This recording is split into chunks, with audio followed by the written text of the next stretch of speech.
Welcome everybody. We're at 903 3rd Street, the corner of 3rd and Orange, the old Lemuel North House, here today, August 9th, 2003. And with me is noted Wisconsin historian Dick Larson and homegrown local boy.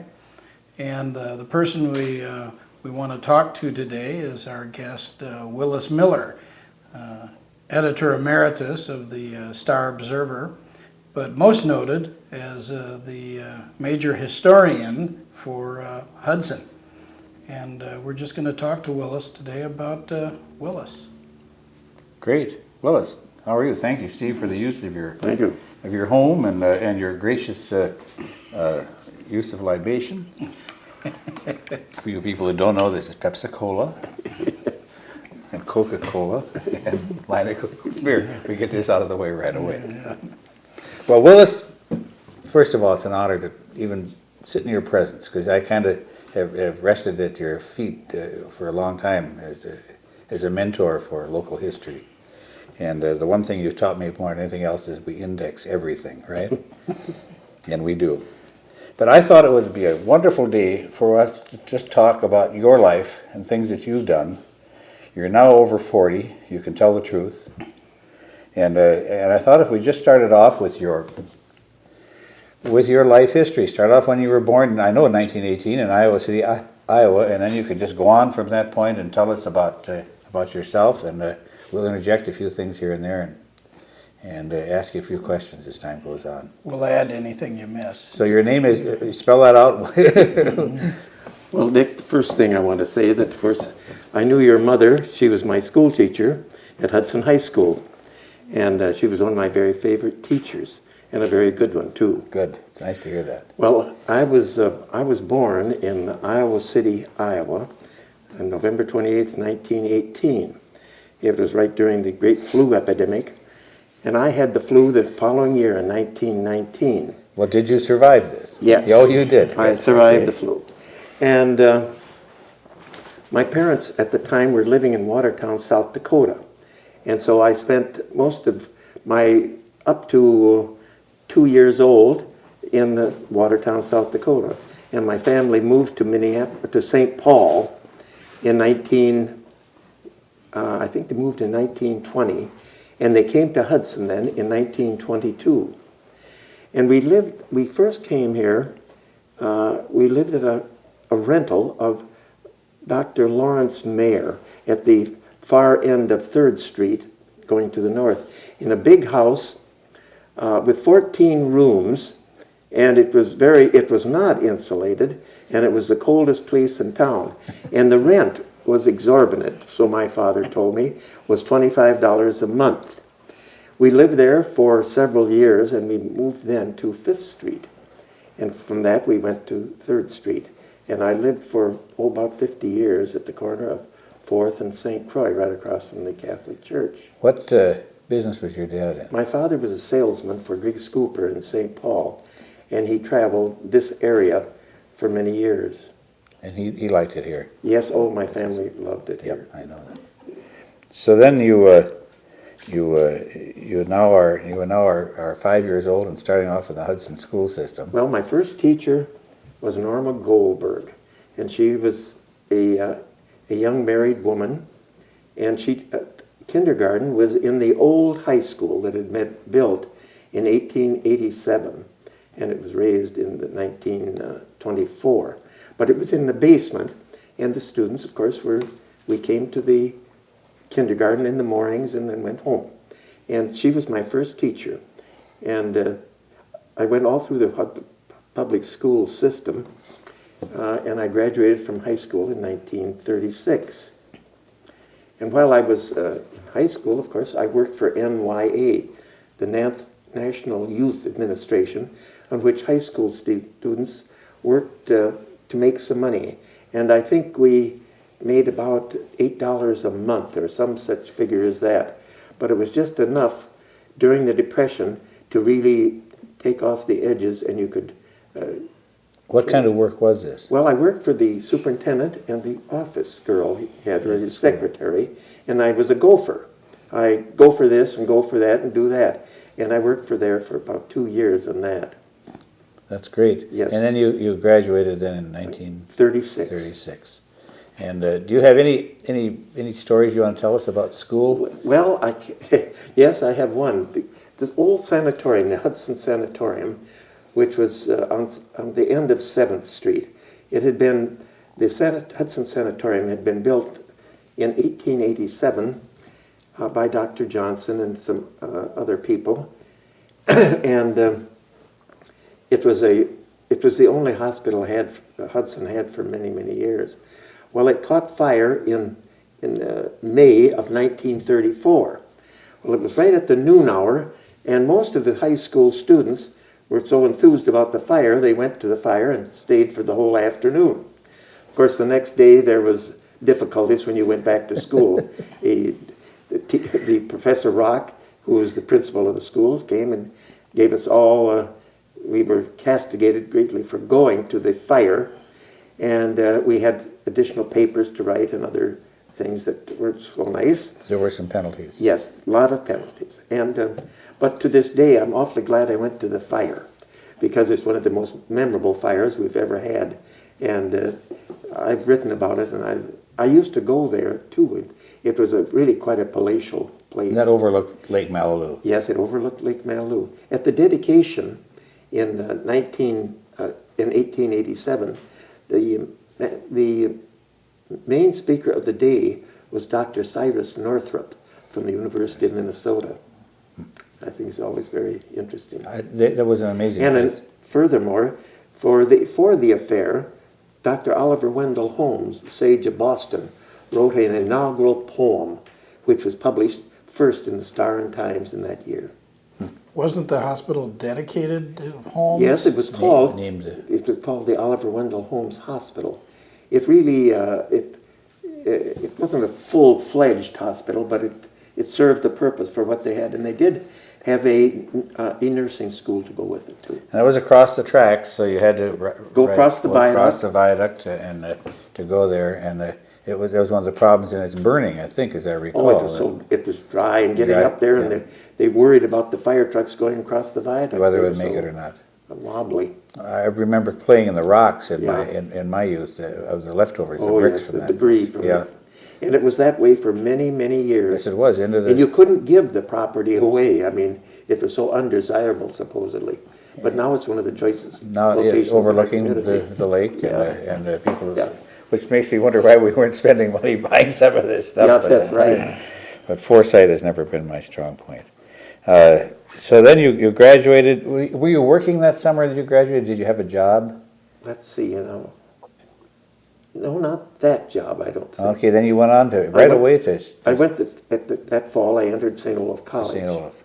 And I was there for 4 years and graduated in 1940.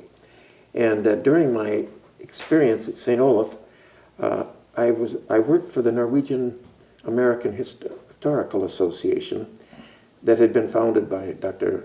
O.E. Rolvag in 1925. And as working in the archives there, I took 2 years of Norwegian, so I'd be able to read the language and to speak it to some extent. And it was really one of the turning points of my life, in that I discovered there the basis for my Hudson area biographical index that I instilled in Hudson from 1940. And we're going to talk about that in a little Yes, while, because that's an amazing tool. Yes. In your college years at St. Olaf, I know that somewhere in there you were hitchhiking, because this is during the Depression. Yes. Things were tough. Well, in the summer of 1938, I took off and went hitchhiking. Did you have a lot of money with you those days? Well, I had about $10, and I went from Hudson to Chicago, and then from on to Chicago, and I went to New York, and up to Boston, and then back to. I went to Virginia, saw Williamsburg and all. I hitchhiked, and during my time in Boston, I stayed with one of my teachers at St. Olaf, Dr. Agnes Larson, who was the eminent author of the white pine industry in Minnesota. And her sister, whose cottage we stayed in Narragansett Bay, was the first woman professor at Harvard. And she was there. So this one time, when I was there, she said, Willis, would you like to go to Boston and see Harvard? And I said, yes. So I went and I said, she said, what do you like to see? Well, I thought, well, it'd be nice to see the Widener Library. Fine. We went to the Widener Library, and we went there to the library and said, well, now we have some things you should do. What do you want to see especially? Well, I don't really care. I'm just interested in books and things of this character. And they said, well, we'll go to the rare book department. We went to the rare book department, and the caretaker, the archivist, said, King said, I have something I have to show you.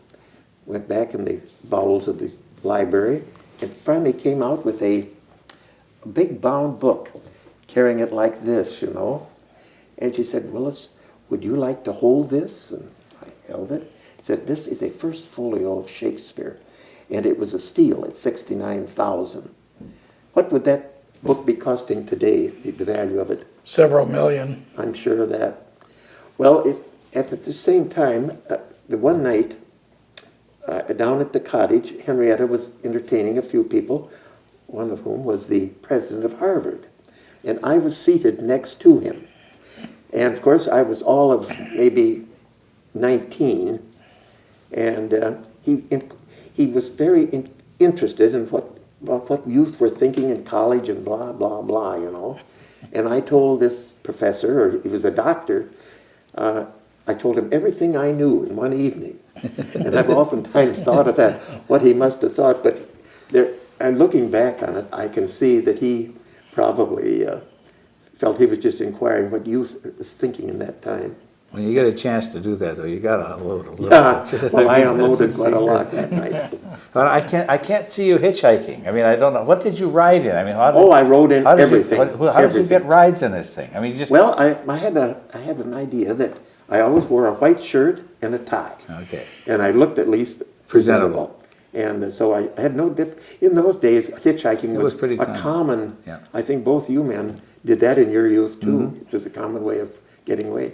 And it didn't cost me anything. You know? No, it was wonderful. Yeah. It was a great experience. There were certain risks involved in it. Well, but I never thought about it. You yeah. know, never. But I had a great time. Of course, my mother was scared skinny all the time I was away. But and so then you went back, hitchhiked back after sitting with the president of Harvard. Now you're back on the road again, like Jack Kerouac saying, "Let's take me there." Yes. Yeah. I remember Agnes Larson gave me $10 to go. And of course I never forgot it. And she was a very able teacher. And we reminded her of it every time the grades came out. Yeah. You still owed her $10. Yeah. Well, I came back to St. Olaf that fall, and while I was there, of course, I sang in the St. Olaf Choir, which was a very prestigious musical organization at that time, and it was directed and founded by F. Melius Christiansen in 1912. It was really the first touring American choir, and they gained their first eminence when they sang in New York to critics, and critics had never heard the lavish praises, and from there on, the steel of the St. Olaf Choir. It still plays well. It still is, yeah. And they've been touring. They were the first touring professional or non-professional choir. Do you remember where you went? Did you tour then? Well, we went from the last tour I was on we went to the West Coast. We came from Minneapolis, a 5-week tour. By train. By the Empire Builder. We went all along the way, and we sang in Seattle and Portland and Los Angeles and Pasadena and Salt Lake City and come back through Denver and Chicago. Then 2 performances in Chicago. How did you afford this? I wonder how that was financed. That's not a cheap... No, well, of course, tour. We had sold-out houses in those days. I mean, it was a type of thing that Dr. Christiansen was really the man that instituted the a cappella singing in America. And I had him as a teacher, too. I mean, the music is great. Oh, yes, he was a fine man. Fun to work on. He was one of the greatest men I ever knew. And he had a personality in which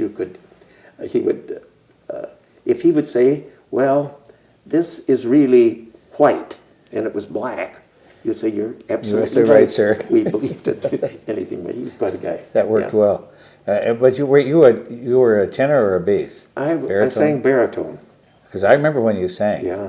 I remember The singing. choir made one of their only appearances in Hudson that year because there were two of us from Hudson. Who was? Donovan Thompson, whose father was the Reverend Oscar Thompson, and myself. That's great. Yes. And we sang in Lee Auditorium there into an overcrowded house. I mean, it was wonderful. That's great. Yeah. I don't remember that, but No, that's well, great that was in anyway. 1940. No, I was 5 years old. Yes, that's right. Well, we got you through college. Is there All anything right, else you've got to talk about with college? I think that's about that. Okay. But I came to Hudson and I had a job teaching in Mayville, North Dakota. And this was in the fall and I was going out to Mayville. And my father said to me, well, son, you know, Mayville is in really the wilds of North Dakota. And they're 50 miles from the railroad. And you know you can't come home every week, or you'd probably be lucky to get home at Christmas. And of course, on the salary that I was offered there, I think it was either $100 or $105 a month. You missed one of my relatives. He was a doctor there. Oh, well, Maybe just I'm before sorry that. to have missed him. In the wildish. But I that was. came back, and then, and I took very much to heart because, not being able to get home and teaching for 105, and Clarence Ryder, who was the publisher of the Hudson Star-Observer at the time, and an old family friend, said, well, we have an opening at the office. Would you like to try that? And I said, well, I suppose I could. And of course it would be, I would have to answer the phone and do the advertising, sweep out, and do the local news, cover meetings and all this and that. And it was really an all-inclusive job I had. And I think I started out at $12 a week, or was it 11? I forget which. But I was raised in 2 weeks till I got $15. Now, when was this? This was in 1940, right before the war. And so I've been there ever since. I started 64 years next When did you week. start you started writing for them right away? I wrote my first column along our street in October of 1940. Yeah. The boys were going off to war at that time. This is the Guards National had Guard. been nationalized and were going to Camp Beauregard in Louisiana, wasn't it? Yes. Yeah, I think it was. Yeah. And so you And of course, I didn't have a car. I had a bicycle. And I rode back and forth to home and at lunch. So I really came out quite well. And strangely enough, I did save money by working there. I bet. And one of the things I forgot to ask you about, Yes. that I'm interested in, was your experience with polio. And that was yes. what is that about 19? We got to go back, guys. I'm sorry. But that was 1931. 31. I was the only person in St. Croix County that had polio. And of course, my parents were horrified. And Dr. Livingston, our local GP, was our doctor, and he came, and I was said, and I couldn't be taken to a hospital because the hospitals didn't know how it was Contracted, whether it was how you got it. And so I had to stay home, and my mother was quarantined there, and she took care of me. And I was off for the whole first semester of school. What did they do then? What did they suggest? What did she have to do to treat you? My mother would use hot packs on my leg and my foot and on my back. And that seemed to put me, I was in a wheelchair to begin with, and I had to go back to school. So I got back, I lived right across from the school, so it wasn't It's a short trip. a short trip. So that's the way. But strangely enough, this treatment of polio, my mother and I were at the St. Paul Union Depot. We were going down to Iowa some years later, and my mother ran into Sister Kenny, who founded the Kenny Institute for Polio in Minneapolis. And my mother told her exactly what she had done to nurse me and all there. And Sister Kenny said, you did absolutely the best thing that there ever was for it. And I pulled through, and I'm still here. 84. So Dr. Livingston, He had by the the right- way, who delivered me. Oh, So, really? yes, That's yes. interesting. Just so not, so he had good hands. We Yes, know I that. guess so. My Yeah. mother said Yeah. that. And so he pulled you through. Yeah. It's funny. It's really amazing that how early some of these folks knew instinctively almost what to do with some of Yes. these things that nobody You knew know, you anymore. were speaking of the polio then. Aunt Murphy was my teacher in grade school. That's another one I forgot And to she tell you. was a very, very beloved teacher in Hudson. She taught here for, must be 40 or 50 years. And I came back to school. I hadn't been there the first semester. And the first thing she said, Willis, or she called me Billy. Of course, now you should tell your classmates here, you should tell them about your being sick and how it all happened. And so I related to them all. And you know, they all accepted it. I couldn't run and things like that, but I got along, and I wasn't a very good student, I guess, but I made it. Hannah always spoke highly of Miss Murphy. Always spoke highly of you, though. Well, she was a great, great woman. I always had a lot in my heart for her. She was... One of the stories I remember about the 2nd Street, she lived on the corner of 2nd and maybe Orange. It's right down here. Right down Orange. this, yeah. And I think it's an antique store now. But Mrs. Murphy was in the outhouse, and my Uncle Carl was shooting the BB gun, and unfortunately he shot the rat that ran into the outhouse at just the right time. So Mrs. Murphy came out very quickly. Yes. And but I was always welcome there too. That Yes. was she was a great teacher. She pounds you on the hand once in a while and reminds you that your dad was a much better student than you were. Oh, well, I didn't have I know, that. that's what I had. That. They always said she had eyes in the back of her head. Oh my goodness, she was a tall, She red-headed was a big woman. headed, a big boned woman, and quite large. Boy, but she was tough. Well, she was And sweet. had that though. sweet. Yeah. Then the tears would come. Yeah. So she'd remind Yeah. you of something. Yeah. And well, I got to get you back to. We got to get back on track again Yes. here. I'm sorry I forget those things, but you know, as you get older, it's hard to remember all Yes, these it things is. in order. So now we've got you at the newspaper, and the war has begun. Well, I was with the newspaper for 12 years, and my boss came to me and said one day, he said, Willie, I'm going to sell the paper to Charlie Ward. And he said, I know that if, and I, of course, was concerned about my job, and I questioned Mr. Ryder about it, and he said, well, I think that if you can get along with Charlie Ward, you can get along with anybody, and how true it was. Mm-hmm. Well, the Wards, Charles and Yvette, were great, they were beneficent people. I mean, really, they were very generous. They had the great interest in putting a hospital in Hudson. And the second hospital, Hudson Memorial Hospital, was formed. The organization and a campaign for funds was driven. But now they were both concerned about it having acceptance in the community. So that is why they bought the paper, to put the hospital across. And they did, And it of did. course. 1953 it opened. Yes, it opened in 1953. And Why don't you give us some background on Charlie Ward Well- and how he rose to prominence with Brown and Bigelow, good. Well, that sort of Charlie thing. Ward had been incarcerated in Kansas for a while, and his cellmate in Leavenworth was Mr. Herbert Bigelow. And Herbert Bigelow said, while they were incarcerated, when you get out, you come to St. Paul and I'll give you a job. Now, Bigelow was in He was the prison, president of Brown and Bigelow in St. Paul. Yes. But he was in prison for income tax. evasion. Mhm. And so, come 1925, I believe, Mr. Ward came to work at Brown and Bigelow. Well, Mr. Bigelow at the time was having some problems with his wife, I believe, or something. And he was living at his farm, Quality Park Farm, outside of Hudson. At Charlie owned- Ward's farm. What is now Charlie, but he had the whole acreage out there in a big home. And so he stayed, he and Mr. Bigelow would ride a great deal on weekends, the beautiful horses. And this one particular time that I saw them, they had ridden into town. And I was with some other children, or we were about 8 or 9 years old, and this one little boy said to me, "Say, if you go up and call that man Charlie, he'll give you a silver dollar."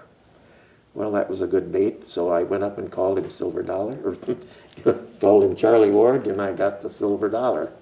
And I promptly took them, we went up to Stonner's Candy Store, right across the street, about $1 worth of candy, which we all ate. But since that time, I've known Charlie for all these many years, and he was a terrific man. He was good news all the time. In our community, he was so generous with everything. Now, there was a great mystery Yeah. about his taking over the company. Well, there was, and Yeah. you know, this is interesting. I've always found it interesting. I would go out to the house with business for the Star Observer, and I would come sometimes after work, and it'd be maybe 6:30, 7 o'clock. I got out there, and Charlie would be in his bedroom. Now, before you start this, Yes. Mr. Bigelow was the rumor was that Mr. Ward had him drowned or had Yes, that's killed right. him. And so, well, anyway, this one particular evening, we went upstairs, and he was in bed, and he was reading. So and we discussed business and things like that, and then I noticed on his dresser there were 2 photographs. One was a woman, one was a man. I said, "Charlie, who are these people?" He said, "Well, the woman is my mother." And he said, "The man is Herbert Bigelow." And he said to me, you of course have heard that I murdered Mr. Bigelow, didn't you?" And he said, "By having him drowned." I said, "Well, I've heard it." He said, "Do you think I did it?" Well, I said, "I don't really know, but if you say so, that's it." He said, "I want to tell you one thing," he said. "I have this on my dresser, and I look at this man's image every day of my life, and I have a conscience. I could not. I just couldn't do it." Could not have been the No. person that killed him. No, and I fully believe that. I guess I do too. Yeah. But there's certainly a lot of stories. He never, of course, Charlie always, his time in prison always was on his mind. He felt that he paid his debt to society, and I think he was given a bum rap by a lot of people, because he gave away more than he ever got on all of this. If he did some bad things, Well, he always said he wasn't an angel, and I think we all believe him. Yeah. And now, how was he involved with? Do you remember how did he get involved in Charlie's Cafe? And Well, his wife, her first husband was Charlie Saunders of the Café Exceptional. They were married early on, and they had one daughter who is Charlene, and she's married now to Jimmy Niederlander in New York, who incidentally is an angel for Broadway productions. oh, really? Yes, and she has homes in New York and in London and in California. So that was Charlie Saunders. So, no, Charlie yeah, Saunders. Then Charlie- he married. He married again, but Charlie Ward married the widow, or the grass widow of Yvette, or the grass widow Of Saunders. of Charlie Saunders. you Okay. see. And they were married in 1940 out at the ranch in Arizona, That's interesting. February 29th, 1940. Now, what was Charlie like to work for as a boss at the newspaper? And Well, what would be Well, something you guys would do? Well, she ran the business. She was supposedly the publisher, and of course she never did a line of writing, and that wasn't her forte. She was a good administrator. She had good ideas, and she had some ideas that weren't quite so good. And one of them especially, she wanted us to publish national news. Well, I went to Charlie then, and I said, "This is just impossible. People don't take the Hudson paper to read national news." And I told Charlie all this, and he said, "Oh, don't worry about it, I'll take care of it." Sure enough, we never had any more national news.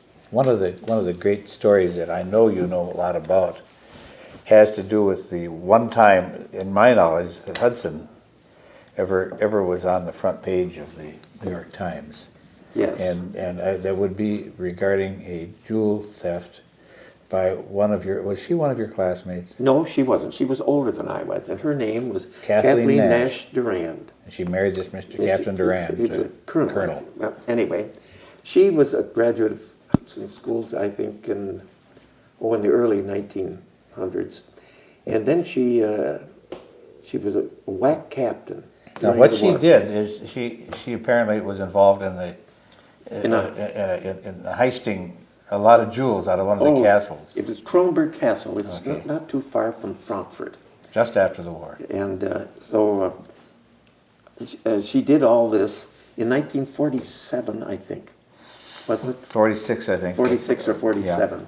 Well, just so that people know that following the U.S. occupation in Yes. Germany at the end of the war and shortly after the war, quite a number of German possessions, art, jewelry, and other things Yes. were removed from the country. And then we come up with this particular jewel heist that has the Hudson connection. Well, I visited Kronberg after, in 1949 or 50. And I went to the Kronberg Castle. And Kathleen had told me, said, now when you go to Europe, she said, you stop and tell them, and they'll know me. And I said, I suppose. But they will. And so they had heard, she and her husband had heard, she was, it was not U.S., what was the? They were in some sort of a governmental thing. Yes, it was. It was a rest and recreation. Yeah, yeah. They turned the castle into that, and beneath that, these jewels were of the Countess of Hesse. They were there. They've been stored away and boarded up. They had been sealed and they in there. escaped the Hitler regime entirely. So they had them, but the American people that were in this castle for this, whatever Occupation. of this anyway, control. and they had heard about this, and so they broke in, and there was a group of them with Kathleen Nash and her husband. They took all the jewels. And where did these jewels come to? Well, they were sent to her house, her sister's house here on North 3rd Street. And I'm probably one of the only people that saw these things. Mr. Ryder and I went up to see. The police said, well, come on, go with us. Oh, this is after she's been... They were back in Hudson, and this is after the war, and it was a long table, or several long tables like this, and all these jewels like you've never seen before in your whole life, were there. And plus, the bound letters of Queen Victoria to her daughter, who was the Countess of Hesse. And so, I mean, you could never get rid of those, but they were taken and all. I think they were returned, but the jewels never were returned in their entirety. There's been several books written on that, and according that says that after the jewels, the military came up to get them in Hudson after this display and all, took them to Fort Sheridan, and half of them were gone by the time the inventory got to Fort Sheridan. Don't you wonder what happened? Yes, I do. Oh, I couldn't. So the Hess jewelry is mostly gone. But you were notified. I mean, you must have. Weren't you the quoted person in the? Well, I was quoted too. And, yeah. Well, nobody was able to speak to Mrs. Lonergan, who was Kathleen Nash's sister, and I had been on at the PTA with Mrs. Lonergan, so I knew her very well. And I was shouting outside her. I said, "Eileen, it's Willie Miller," and she said, "Go away, go away," And so I don't want to talk to anybody. So we stayed there anyway. Nobody got to speak to her. But later, Mrs. Lonergan came down to the newspaper and said, "Well, we're going to cancel our subscription. You use this in the paper," and it's kind of besotted us. Yes. Well, it was a difficult time. It was very difficult. Did she do some time then? She did a year and a day in Alderson Prison in West Virginia. Was she drink? I think a lot of her problem was alcohol. Alcohol. It was over. She was used. But Many people you say talked to her afterwards at some Oh yes, she did. She was a secretary to Charlie Ward in his office. Over there, she got a job after she came out. Did she live here then? Yes, she lived here. I can't remember her. No. Well, I went to several parties with her. Sure, you would. She was a Was she wearing a lot of jewelry at the time? Well, it's a funny thing, speaking of the jewelry, at the junior prom of this, maybe 46 or 47, her daughter to the junior prom wore a stunning piece in heavy silver and chain and everything. It was quite spectacular. And people announced about it, and everybody thought it was fake. They thought it was custom But that was jewelry. the real thing. But it was the real thing from the Duchess of Hesse. Or Oh, Countess he of died. Hesse. Yeah. Well, this put Hudson on the map, sort of, the via the criminal- New the York. criminally in- Yeah, infamously in the New York Well, Times. the day the story broke in New York, I was alone at the office out there, and I couldn't leave the office. We had phone calls from every leading paper in America, I think, really. And well, of course, I didn't know too much about the whole thing anyway, but I knew Kathleen, and Mr. Ryder was a publisher, and he wasn't around that morning. So you answered the I had to questions. answer the phone, and it was one of the most exciting days of my life. I can imagine. Yeah. I can imagine. Yeah. And they put her away, and then she came back, and she's been gone for. She's been gone a number of years. Some She went years. out to Arizona, and she was the manager of the Arizona club there. She and her first husband. I wonder if she had jewels. So that's Well, what everyone wondered that too, but at the time she said, well, when they came and confiscated all the jewels up at Lonergan's house, they even took some of my own possessions. I had diamond earrings that had been left me by my grandmother, and they were never found again. So. Well, the secret is don't do the crime if Yeah, you can't that's- afford the time, that's because right. that's what happens.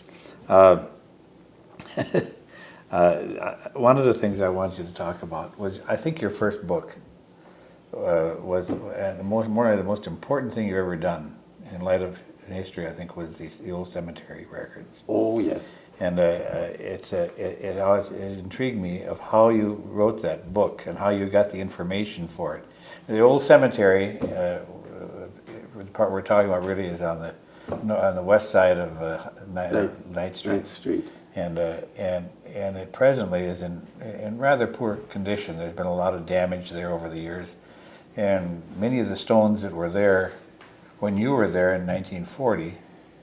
The first burial, of course, at the old cemetery was in 1850. That was the first burial. Well, I did that. I've always been interested in genealogy, and so I documented these tombstones. All made, and I did this on a Sunday afternoon, Jim, every Sunday. But now you had help with this. Well, yes, and Nancy Kermott, Okay. Bud Kermott's sister, was home that summer, and she would make some sandwiches, and we would bicycle up to the cemetery, and I would do this very systematically, copying off the records, and I did that, and finally we published it then later, and it has been a very popular. We sold out, I think, at Every least time, one edition. yes. Yeah. And in light of what's happened, it's become.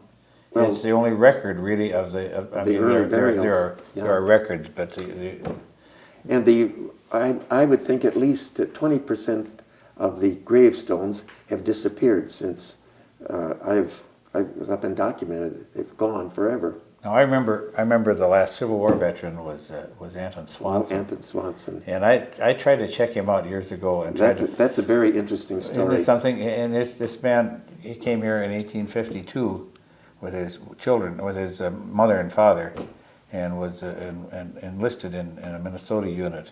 And we could never find his name listed in the Minnesota record of soldiers.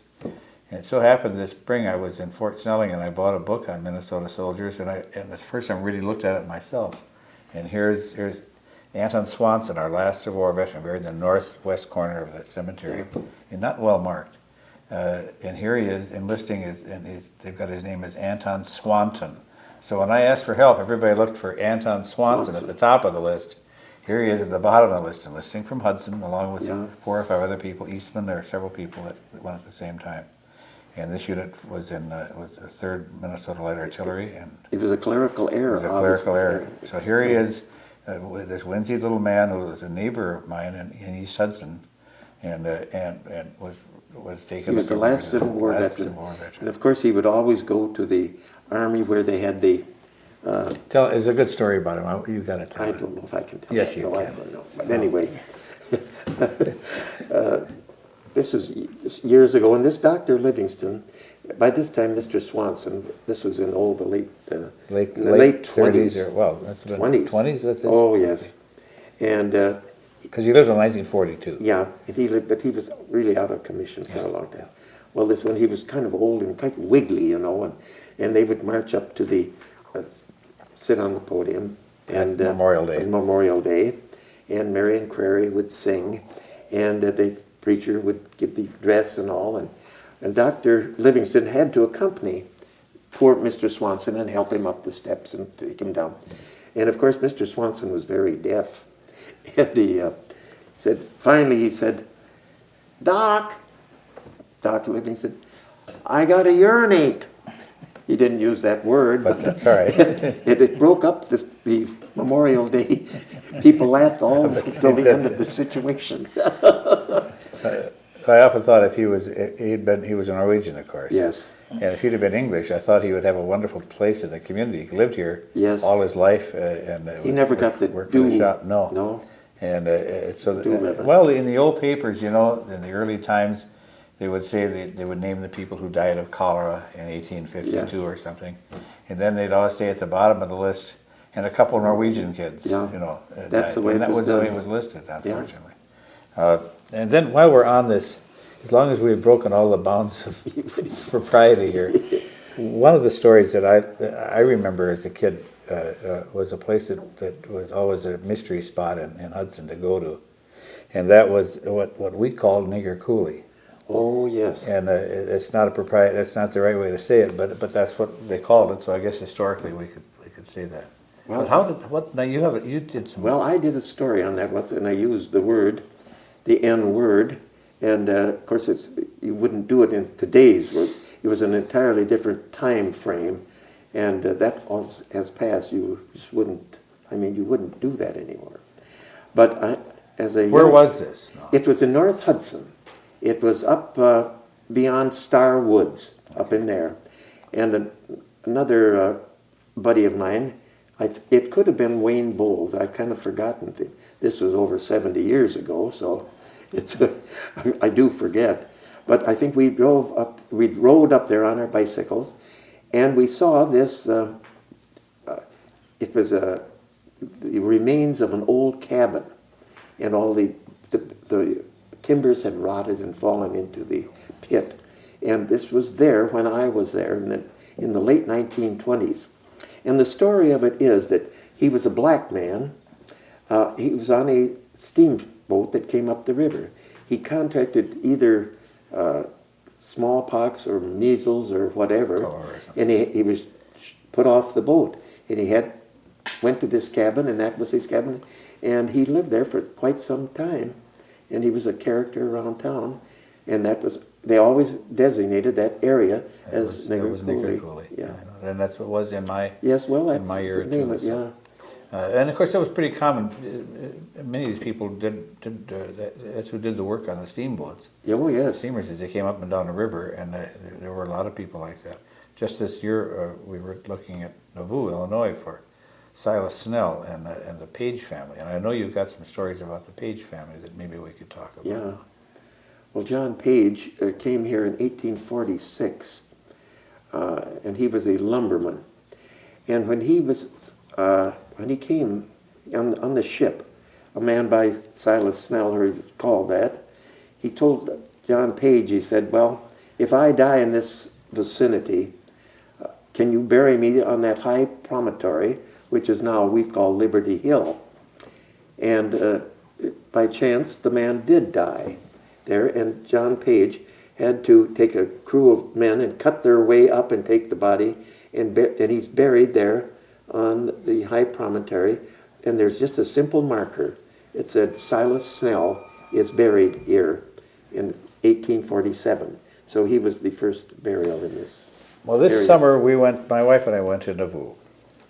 And we thought maybe because John Page came out of that community. He was called a Mormon and came out of that community. But I learned some things when I was down there. One of them was that the Nauvoo grew so fast when they got to Illinois from Missouri. Nauvoo grew so fast that they needed wood for houses. And so the Indian territories up here had been ceded from the from the natives to the white community in 1837. By 1840, they had done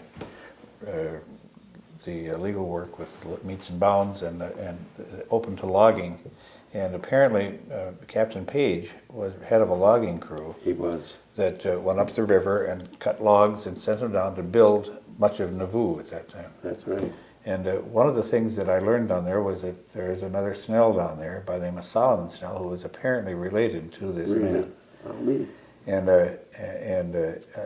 when you look at the promontory where the Mormon church has built their new white church overlooking the Mississippi, it's a gigantic building, and I can see the likeness that Mr. Snell would have looked up at the top of our hill out here and said, I think it reminded him of home. It probably did. And it's my understanding that maybe he was dying at the time rather than it could have been.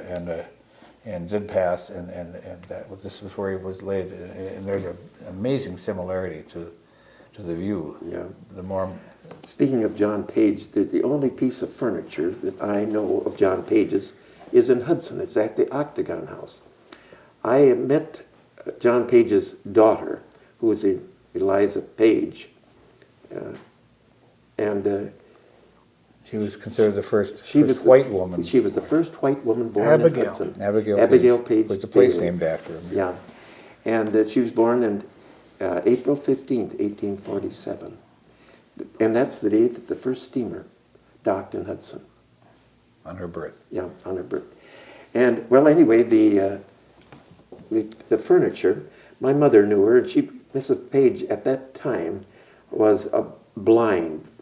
And so we went, and she lived on a little house on 3rd Street, and my mother went to see her, and she wanted to sell a trundle bed, a little trundle bed, a single bed, and it was a spool bed. And it was in kind of rough shape, and I think my mother paid maybe $3 for it.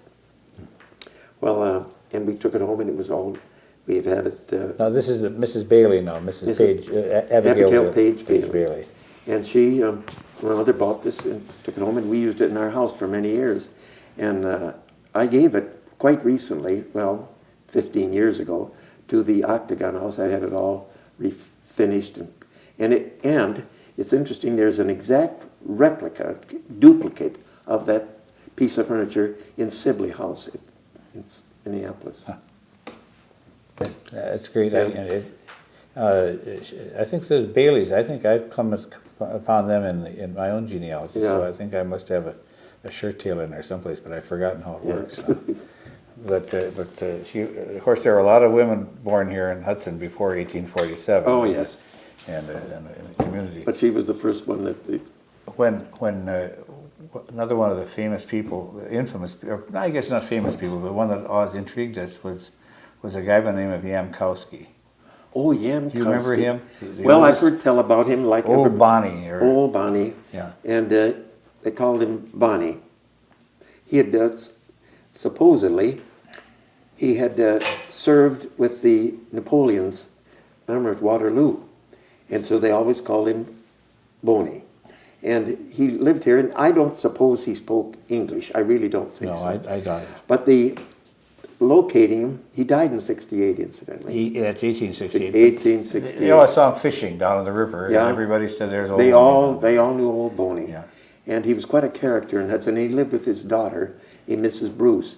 And he's buried, we think he would probably be buried down in the French cemetery at 1st and St. Croix Street. Which is? Because that was a French settlement. And here, back in the first paper in Hudson, that was published in 1850, carried a column written in French. Actually, you're right, absolutely right. And it was half of the front page was French and half, because I couldn't read it. I couldn't, well, but old Boney, we've always wondered if this was really the truth that he had. In the census of 107 years old or something, he said in the paper. Well, there's this, I question, but we can't find any documentation of him. He wasn't in the census of 1850. There's only one thing that there was a family by the name of Andrews, and he was the only man that was Polish. Of course, called him Andrews. Yam. I've forgotten his first name now. Yams. Shoot, I can't I remember. can't remember. But anyway. But Yamkowski. But we've never been able to track him down. But he was a here, and so And mentioned regularly in the paper. in the census, I think the census taker made an error some way, and they've misstated or wrote down the wrong man or the something, and they got the wrong name attached to Now this. that early cemetery was on about where I think there was The NSP used to have a NSP building right down by the railroad tracks. yeah, that's right. And, at the mouth of the Willow River yeah, at that time. and that was the church. Would have been a Catholic cemetery. Yeah. I think that's maybe where a lot of the early settlers that weren't buried on the Catholics were buried separately. Yeah, they were. Probably so. While we're talking about early times, census records, and early newspapers, maybe you should tell us about your index. Oh, the index. How you got started on All this, right. what you've done, All what right. you've covered, and the stage it's at today. The Hudson area biographical index, I started in 1940. I read all the papers, and I indexed the deaths and marriages. I started that way. I learned that when I was working at the Norwegian American Historical Society. They had a similar program, and I just copied it for Hudson. Well, I had a small filing case of 6 drawers of 4 by 6. That would probably hold 30,000 entries. I think that'll last quite a while. But since then, it's grown to much greater proportions. Now we have some 200,000 entries for people that have had some connection with Hudson. Mentioned in the Hudson In the papers. Hudson paper, they would be there. Now, how far back have you gone? Well, I've done it all from 1890 to the present. So there's still some work left for. Oh yes, there's something someone else can do. But Now- we are getting now. It is being put on computer by a group headed by Marty O'Connell and Nancy. What's Nancy's? Why did you say that? Is it funny? She's just. Yeah, it's gone. name. Yeah, Well, we have she's over right. 200,000 entries Yes, taken from any Hudson newspaper. from the Hudson. Well, it's It'd be taken. It's most any other source. Did you do the True Republican? No, this is the Star No, I Times, haven't. Star- It's Star all Observer. just the Star and Times. Okay. But you know, in interest, there's one of our great gifts to the community over the years has been that we have a history room in the public library Yeah. here with a copier, and we have all the newspapers, True Republican. I think every newspaper ever published here from 1850, including that Yes. French paper that we talked Yeah. about, and they're all on microfilm. microfilm, and they have a reader and a copier in the library. So, Hawkinson is. Hawkinson, thank you very much. Well, give us an example. Who would use this? Who would call Well, you? What it's- would a it's- typical question It's be? surprising. It's in the past few years. It's just been a race to get there. It seems because I think a day hardly ever passes that I don't have somebody come in to inquire about it, or come and look at the records, or spend the morning there checking them, because every family that's had anything to do with Hudson is really mentioned there. Yep. And it's all It's all indexed, and so you can find the paper, and go to the library, and find the right Paper. copy of it. And Our papers now can't be used. They're too brittle on the older papers, but they're all on microfilm at Hudson Library and at the Area Research Center in River yeah. Falls. Have you ever heard of anyone else that has done a project like this, like yours? Well, I picked it up in Northfield, and that's the only place I've ever seen it. One lady came in one day and she said, "Oh, don't all newspapers have this?" And I think we're the only one in Wisconsin that probably does. Well, you know, we tried to go back further and index. Yeah. It's not an easy job. Oh, no. And you have to know the local names, because some of the names, the national news we didn't index. No. Any national, Yeah. you don't see Mr. General Eisenhower's name in there or mentioned of this No. that I remember. No. These are local people. These are all local And people. you had They to have- know this. It has to be a local, Yeah, there has to be a Hudson connection to it. yeah, yeah. It's just fascinating. I mean, I've used it 100 times. Oh, and so Or- many people yeah. have, yeah. And I know they do. And I know some great stories of people that have come here. There's one lady that came in, and she had a little razor with her. And I had to leave the room and go upstairs, came back, and she was snipping out pieces of the the file newspaper. Then, by the way, you do have the newspapers. Oh, yes, In they- the main there, but Yeah. they really are quite. Well, anyway, hard. this is when you could consult them. And I said, well, what are you doing? And she said, well, I'm just taking this because you'll have no use for them. No, of course not. Well, she was giving her walking papers. Yeah. It's goodbye. But I know a lot of folks that come there. I've talked to people Oh, yeah. that have used that, and it's more than likely, it's going to be thought of in the future as maybe your greatest gift and contribution. Really, I do think it's really quite a thing.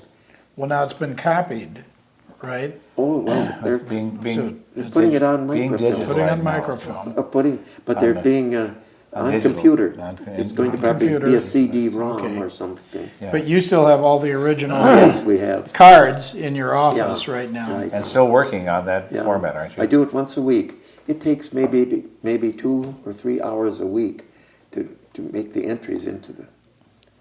And just with this index, there are other sources too.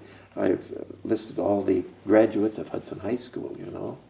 Willis, we were talking about your time at the newspaper back in the 50s and working for Charlie and Yvette Ward, and give us an idea of what that might be like, or some interesting things that happened. Did what the Charlie, newspaper did Charlie ever business stop was. in and visit with you? Oh yes, it was.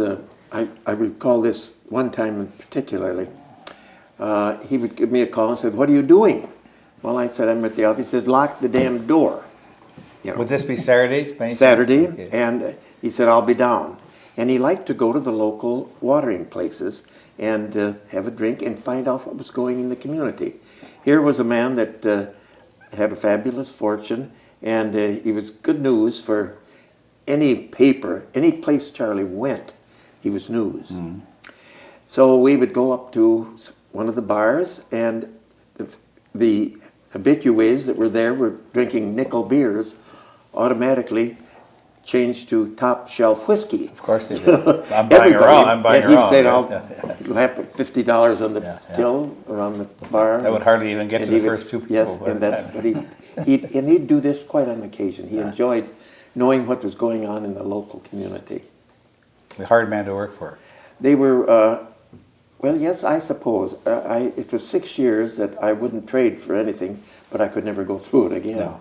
Because you became, well, they dictated the way they wanted it, and if you weren't a friend, they thought you were an enemy. They had that idea of it. Well, that was kind of, I was an outsider Yeah. in this, but I always felt that they were difficult people to deal with, and yet I know that there was some great heart and love in those folks. Oh, yes, they were, remember and the they were family very well? generous.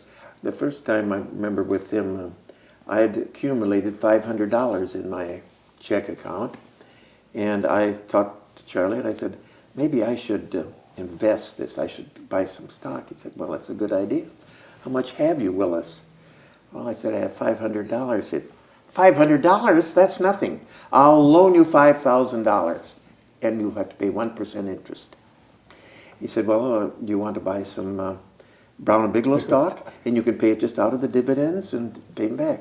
And I did. And I finally paid him up. And he said, you know, Willie, I always liked you because you never asked me for anything. I've always given it to you. That's great. And when I would go on a trip, or sometimes he'd always send his chauffeur in, and frequently there'd be $200 or $300 or $400 in this envelope for me, so I'd have spending money. I know that he had great largesse for all the Yes, many of the and folks. when I would go to the ranch, they have a ranch in Arizona, and it's Rancho Roca Roja, and Which means, Red Rock, okay, Ranch Red Rock. Red Rock Ranch. Yeah, yeah. but that's what they call it there. And he said, you get on the train and you come down to Chicago and take the super chief, and they'll stop at Flag for you to get off. And they did, not on their regular in the middle run. of the desert. Yeah, and so their plane would be there to take me to the ranch, 100 miles south. Now, he was well connected. He knew governors Oh, and presidents. governors, and- yes. I mean, this was, he had some national connection. Oh, yes. Besides being a tremendously successful local St. Paul Oh, yes. businessman. Well, on his, he gave President Roosevelt a model of a Russian ship, all done in silver. and he gave that, and it was, I don't know how, but he was at the White House a number of times during the Roosevelt administration. And later, this beautiful model was about that long, you know, and it had lights in it, and little doors would open, but it's made of solid silver, you know. Huh. And it was by a famous Russian. Well, what, you know, I didn't know they could take presents. Well, they did, because it was at Hyde Park. I visited was. out there, and later I saw I think it we there. should start an investigation. And so, well, I wrote to them, and I used it in my column that they had this, and they said they still had it on their catalog, but it had been taken by one of the Roosevelt boys after FDR's death, and had taken it from Hyde Park into his own, and they don't know what happened after that. It's like the defense budget, just Yeah, spending. it's the same thing, isn't it? You bought the paper then from the Yes, Charlie. and well, Charlie said to me, "Well, I'll bankroll you, you know that." Who would have gotten it if it wasn't you? Well, I don't know. There were other people fishing for it. I'm It was sure a good there piece of property. And he said, "I'll bankroll it for you." And I said, "No, I think I'm going to do it my own way, you know." But luckily, it worked out that way, because I would have, he died the year after this. And then it had been a different proposition You'd have with had to pay Mrs. back Ward the estate. and the estate and all. And so I formed a small corporation, and we went on from there, which I was the majority stockholder of the business. And so I became president and treasurer of the company. Well, your background in ownership was not strong, though. No, of course not. But I learned a great deal. They would come out and do the wards in their time came in, and they came out monthly and checked the books and that type of thing. Yeah. Really And good. it was I learned a great deal from them. Yeah. They were smart people, and they knew how to entertain. Oh, they did. Oh, their parties. There was a guy, one time when, I remember you telling the story about having some little boy come to your door because Oh. there were papers blowing around. Oh yes, well that's another story. I'd like to hear that. This is connected to the Historical Society. This was, must be 15, 18, 20 years ago at least. It was a Saturday It was after- early 1970. Yeah, I think about 30 years. Time flies. Isn't it time flies when It's having hard to fun? believe. But this little kid came, and he had a big box with him. And he said, "You buy old stuff." And he said, I said, "Well, yes, I suppose. I collect stamps." They said, "Oh, there are a lot of stamps in this and all." And I said, "Well, bring it inside." And so he came in. I looked at it immediately, and I noticed they were the personal papers of Sam Campbell, the Indian agent at La Pointe, which is now Bayfield. And I went through them, and I said, "Well, what do you want for this?" "Oh, I don't care." And I said, "If I give you $5, would that be enough?" "Oh, that'd be great." So he left the box. And I said, "Where'd you get these?" He said, "Well, I got they're tearing down this old house there, and they're putting the stuff in And the that was the dumpster." Campbell house. In the Campbell house, Which where the was- Yenches lived. That's right. Because Sam Campbell had built that house in 1900, and then Mrs. Yench used it later, his daughter. And I said, "Well, I'll go down and look tomorrow morning to myself." And the next morning I got up at 4 o'clock and went down to the Yench house, and they were raising it. They were tearing it down, putting stuff in the dumpsters. And all scattered over the lawn and under the porch were additional papers. And I rescued them all. And they're there at the Area Research Center in River Falls. And according to what I hear, that's one of the best-known collection of papers they have for this area. Yes, it is. And for the For the Indian native- and for the the, Indian. yeah, Indian banana, yeah. for the Ojibwe people. Yeah. And there are some. I took the time to copy those papers. Yeah. 30 years Oh, they're later, wonderful, and aren't they? they're tremendous. They solved all kinds of problems and political problems. I went into Mr. Campbell with a major. He was a Civil War veteran, Right. and I went in with him thinking he was kind of a typical Indian agent. But I realized after typical meeting, quite unconcerned about Yes. his charges. but he was very concerned about them. And if you He can was take him concerned about it. in his era, Yeah, for his era, for yes. his time, there are letters from some of the students, some of the youngsters in school to him, just heart-wrenching letters, and he acted on these. And he got pillared by the La Follette administration, who didn't like him because he was quite successful. Yeah. And they found his niche in his armor, and that was that because the federal government was so slow to pay the Indians. natives off for their land, he would take the money and put it in a side account and pay them so that they could have their property, their money. That's how they were living. The natives to have their money and to go on with it. And he kept very close records, most of which are in those papers that you had. And he had a Well, they wonderful are heart for it, but they used it as saying he was stealing the money from Yeah, them. well, that's what they said. But it's not true. He was at Appomattox in 1865 at the end of the Civil Yes, he War. was. And he was with Lincoln and General Robert E. Lee. An interesting character. Yes, he was. He just lived down the street from you here. And a friend of Spooner's who was built Well, this up. Spooner got his appointment to Washington. And in the papers, of course, there are letters from President McKinley, too. Yes, there are. were some. Mhm. And it's amazing how the political parties sort of were. I mean, I think we're still uncomfortable about how how the payments are made to various people. I think there's a lot of discomfort with it. And apparently we discovered there's a lot of money missing from various accounts. Yeah. But there was a lot of shuffling between the two parties in the La Follette era when he beat out Spooner. Yeah. And so anyway, Major Cabell was a fascinating guy who lived here, and as a matter of fact, they sent a lot of the kids down from up there to work. Some of the Indian kids from Indian school to work, thinking they would get some education and how to deal with life. I'm not sure. Again, well intended. I'm not sure it was the right thing to do, but it was something to do. Ideas, it's a lot different It today. has changed. Well, there's some folks around here that I know that you knew. One of the guys I wanted to ask you about was Oswald Solheim. Oswald Solheim. Oswald wrote a book Yes. that you helped put together. Oh, yes, One of the great books beyond your own. Yes, well, he was. Tell me about Oswald. Well, anyway, Oswald was a cartoonist besides, and he'd have chalk talks. And one time I had approached him some years ago to have some reminiscences. So he would do these on a weekly basis, which I ran in the newspaper as a weekly story. And then after the whole thing was done, I incorporated them into a small book. And so I forget what the name of it was. Oh my I don't goodness! know. And it's a book that's disappeared Yes. from my library. Well, anyway, it's as scarce as hen's teeth Yes. now because Let's do it again. and it was very, very popular. People loved. Yeah. He had a great story, and his son. Well, I remember his son. The Solheims were some of the first people we knew when we came to Hudson when I was a young boy, and we would go to their home, and he was. What was Russell? Your vintage? Russell was a little older than I was, and so I knew him quite well.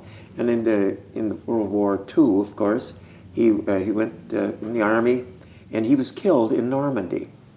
And in 1949, when I was on my trip to Europe, that I made by singing at funerals, and things like that. See, we're back to music again.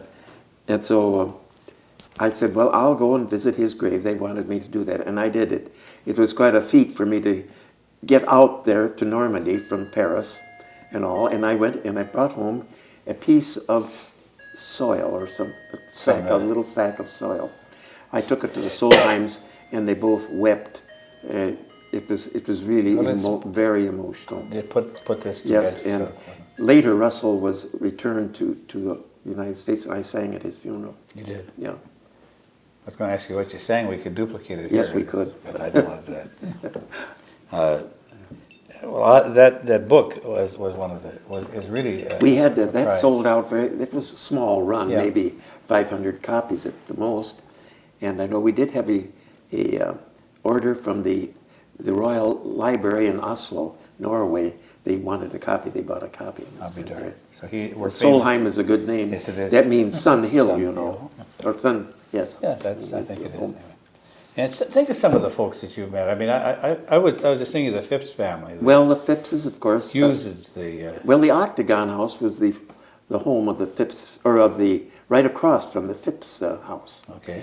The Octagon House was, of course, John Shaw You- Moffat. Moffats, yeah.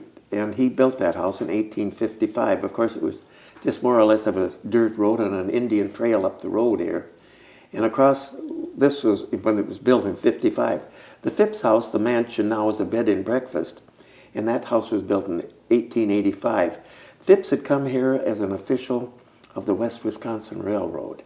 And he was an investor, and he was, in fact, he was, later he became a land agent for the Northern Pacific Railroad. And he was a very wealthy man, and he made a great fortune. The Phipps Foundation, of course, was founded by his son with money that had accumulated from that. And Mrs. Phipps, old Mrs. Phipps, and the young Mrs. Phipps were both my Sunday school teachers at the Presbyterian Church. See, my great-grandfather was the caretaker Yeah, that's right. at their house. Yeah. Danish immigrants couldn't Yes. rise too far too quickly. But Well, but Mr. Phipps was a very fine man.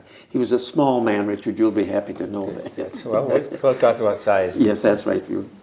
Diminutive people are very important. And they were, of course, they had six. I think they had 6 children, and Stephen was the only Phipps that survived. Now, was that the family that had money in South Africa? No, that was the Lilies. Oh, the it's next okay. door. Well, let's talk. See, I get my Third Street families mixed Well, up. that is the house right next to, right north from Stephen's house Okay. there, and that is the John C. Spooner house. John C. Spooner was a United States Senator in the 90s and in the early years of Early this century. 1900s, yeah. And he built that house in 77, and he lived He there. was an attorney. And it was later occupied by Gwen and Arthur Lilly. Arthur Lilly, of course, had gone to India when he was 18 years old to work for his uncle, Lord McRobert, who was the founder and owner of the British India Corporation in Kanpur, India. It's interesting, I was in Calcutta this particular time, and I went to Rotary meeting, and they always have an Indian take care of the visitors, and I was a visitor, and this man was a man from Calcutta that was a businessman there. So he asked why I went to India. I said, well, I'd heard so much about it. I have some friends of mine in St. Paul, and he said, yes, and what were they doing? And had they had any associations with India? So, oh, yes. And he said to me, it wouldn't be Arthur Lilly, would it? And it was Arthur Lilly. Mrs. Lilly was from South Africa, and as a youngster, as a youth, her brother and an Indian were tennis people, and the Indian that played tennis with her brother was Mahatma Gandhi. Oh, be darned. Yeah. And how famous you are, I was talking to somebody about a week ago, and I wrote it down, but I forgot who I was talking to. Oh, yeah. And they said they'd been in Tehran, and talking to somebody in the community, and they said they were from Hudson. Yeah. And they said, well, we remembered Willis Miller from Hudson, so no matter where you go, your name never opened up a MasterCard charge, but it certainly would draw attention. Well, I've been lucky. I've had a lot of wonderful travels throughout the world. One of my favorite pictures of you is you on an F-80 Shooting Star. Were you really piloting that, or was that? No, I wasn't. I was invited by the Marine Corps to go out to California, to go to the Marine base there, to write a story about how good the Marine Corps is, which it was. And I went out there. They flew us, a group of editors from this naval district. We were out there for a week, and at El Toro, and we were wined and dined. So that picture you all these years, I thought you were piloting that thing. Yeah, It's a fake. Okay. And that was the first time I'd ever been in a jet, I believe. Yeah, it was And the pilot, before we went up, he said, well, now, of course, if we should run into some difficulty, you'll have to unbutton this and then on your legs and unbutton those and snap this off, and then you have to jump out the plane. Well, I said, I don't think I can do that. I think I'll have to go down with it. With your talents, you could have flown it in. I know that. It would have been fun. Oh, that was funny. Well, besides John Spooner, who was one of our famous politicians from Yes. Hudson, we also have James A. Freer. Did you know him? Oh yes, he was a friend of my father's, and he had never lost an election. He was city attorney here, and then he became Secretary of State, and then he served 30 years in Congress. Never lost an election. That's Wisconsin Secretary. Yes, Secretary of State. Well, after he died, his wife remained in Washington. And I was in Washington one time, and I called her, and I said, I'd like to have an interview. And she said, well, you come out to the Shoreham. And I went out there, and I had a delightful interview with her, which I used in my column along our The street. Shoreham being the famous hotel. Yeah. She was a very delightful woman, and they had lived here many, many years. Yeah. Did you keep copies of Along Our Street with Willie? This was the famous. I remember when it changed from a bicycle to a Jeep. So That's right, and that there was was Charlie Ward's Jeep. that was a logo that was on the front of the column every Yeah. week. And Yeah, it was. Well, I wrote Along Our Street for 40 years, and it was a feature in our paper every week.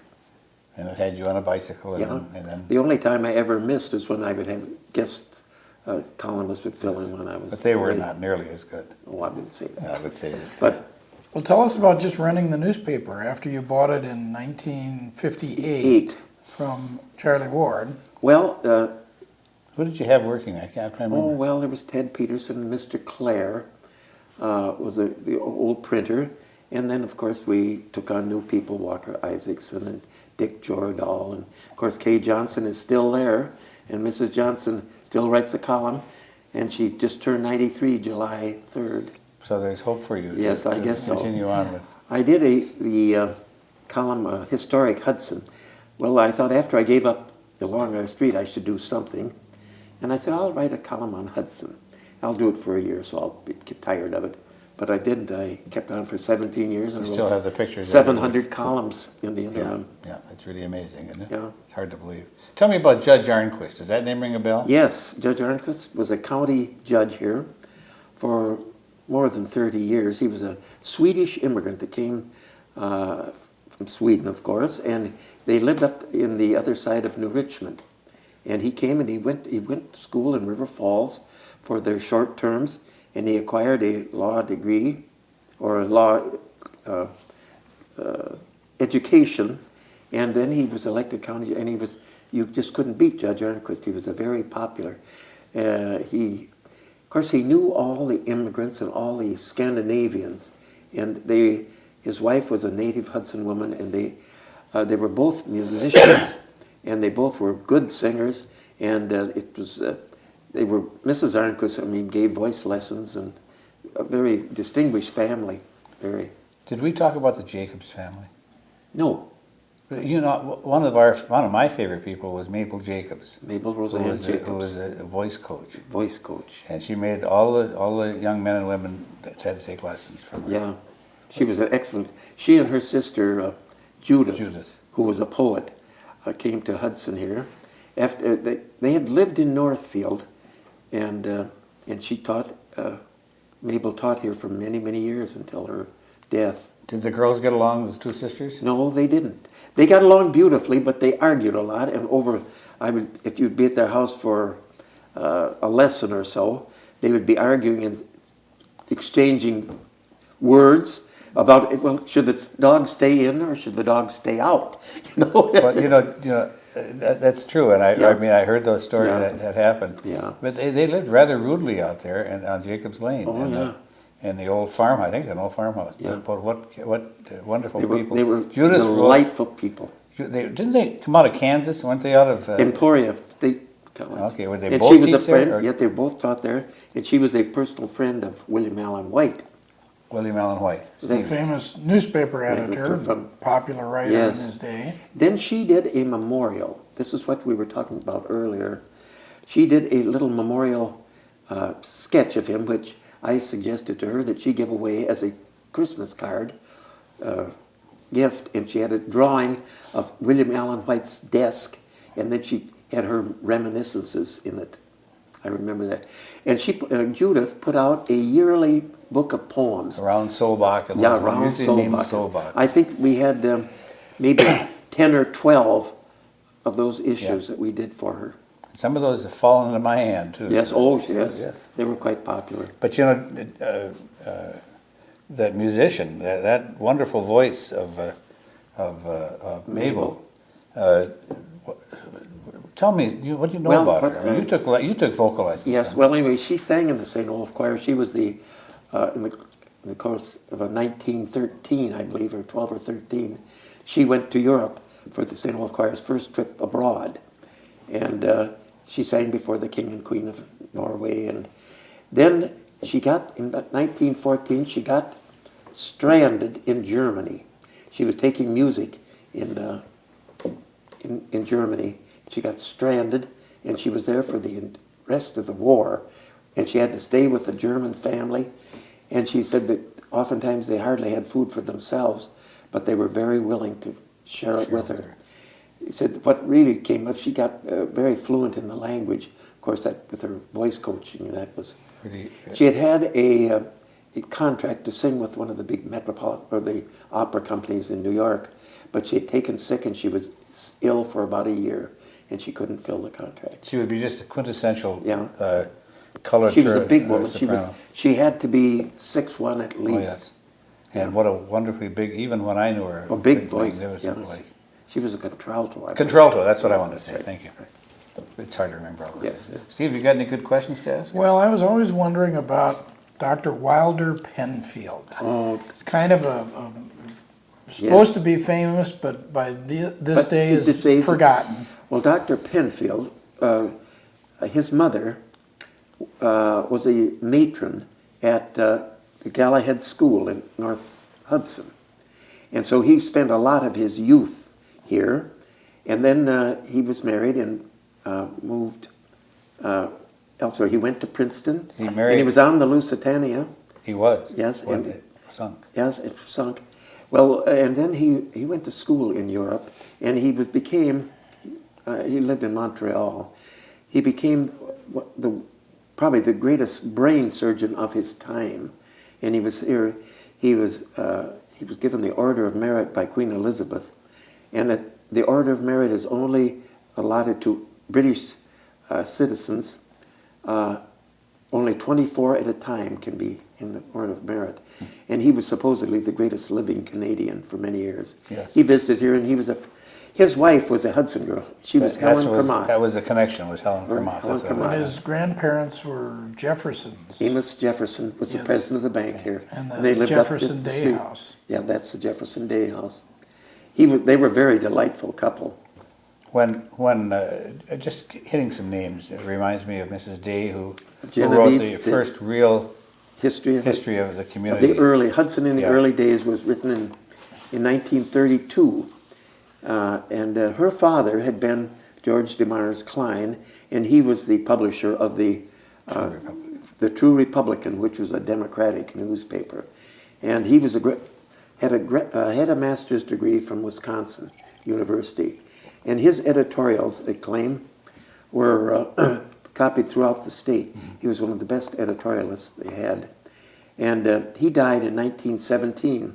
It's interesting, I asked Mrs. Day, his daughter, what became of the files of the newspaper. She said she sold them, but she doesn't remember to whom. And all the files from 1876 to 1919 have disappeared. What from we the have area. left is the newspaper. Well, we have them all on microfilm from Wisconsin. At the library. At the library. In Madison. Yes. Falls.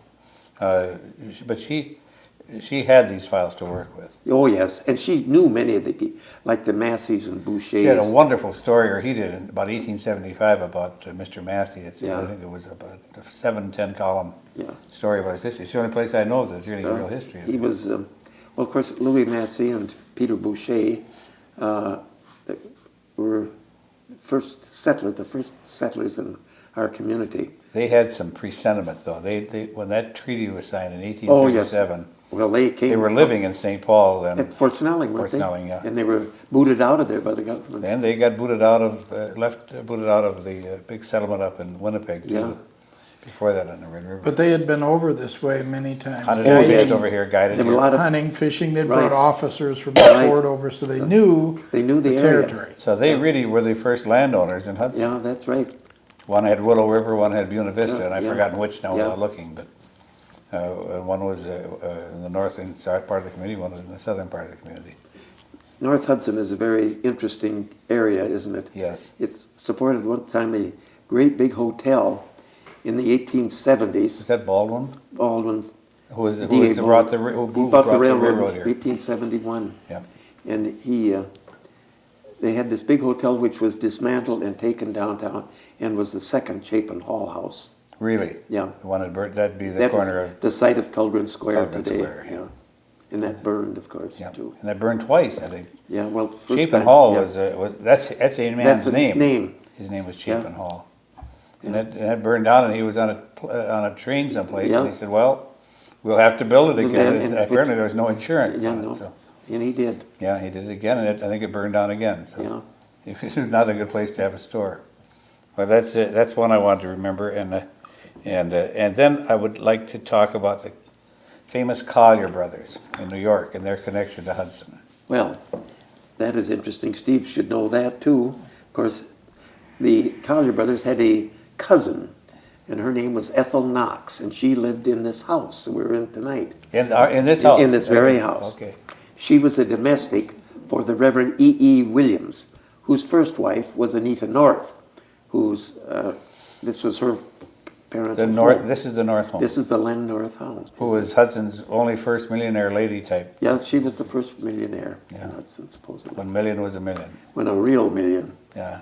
Did she ever marry? No, I according bet to, she had a lot of suitors though. well, you know, she was very coy about all this. She was a very plain woman, they say, and she wasn't what you call real good looking. But she always looked good to me. Well, she would. She is. But she was kind of eerie of anybody that was would be after her hand, and so she never married. And she obviously was very interested in travel. She went to Europe a number of times, and she was instrumental in educating Marion Crary. She sent her to study music in Italy. This must have been right after World War I, or right before. Yeah, I bet it was before. But right before. Yeah. And then Marion came back here, and she lived the rest of her life here. She was a wonderful singer. You remember her singing? Yes, but only at the end As of her. an older person. Yes. But she sang opera, and she was terrific. You don't want to do any opera this afternoon? No, not this afternoon. Okay. Well, now let's run back to Ethel and explain the connection Oh. to the Collier brothers and who the Collier yes, brothers please. were. Yeah. All right. Well, now I'm the sorry. Collier brothers. Well, you know who they were. Well, they're eccentric, They were eccentric. wealthy New Yorkers. Well, Ethel was the heir to their house. They both died, and she was one of the heirs. This is Ethel Knox. Ethel Knox, and she was a very plain woman, and the Reverend E.E. Williams just dominated her life. She was like she never had anything to say or anything. Everything was devoted to taking care of this house, which she did. Suddenly she had. Well, she had some money. It wasn't too much, I don't suppose, because they. The Collier brothers died leaving a house that was kind of. Well, the estate itself, the house itself the property was very valuable. Maybe the house was about had it. Well, they tell had them about the house. they had filled the place with newspapers and Yeah. magazines and all kinds of stuff, to the point where you could only walk from room to room in narrow, An squeezing ephemera through collector, I like narrow that. passages with floor-to-ceiling stacks. Yeah.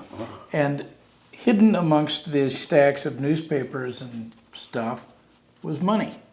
And that formed part of the estate that ultimately was cleared out of there, that Ethel inherited a portion of. Yeah.